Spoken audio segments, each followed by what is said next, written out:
love. When was the last time we shared Jesus? Kung matagal na, it's about time we begin sharing Him again.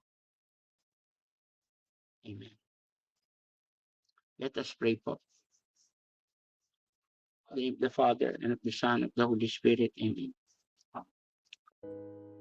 Lord, there are a lot of things we cannot understand. There are a lot of things that confuses us. Bakit nangyayari ito? O bakit kailangan kong namin dumaan dito? Tulungan mo lang kami, Lord, na makita ka sa mga sitwasyon na ito.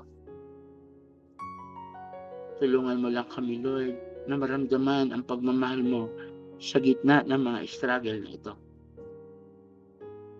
Lalong-lalo na kung hindi ka namin nakikita at lalong hindi ka namin nararamdaman. Lord, buksan mo yung aming mata, ang aming puso, ang aming tainga, ang anumang bagay sa buhay namin na kailangan namin mabuksan para makita ka namin.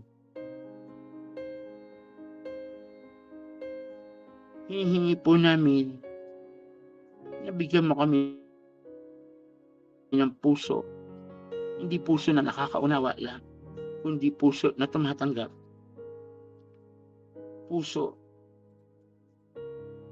na magpapasakop sa iyo.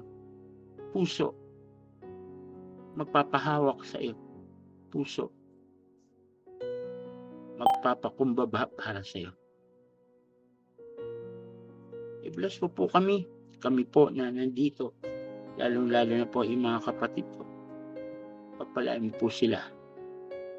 Tulungan po sila, whatever burdens them, whatever is their struggle.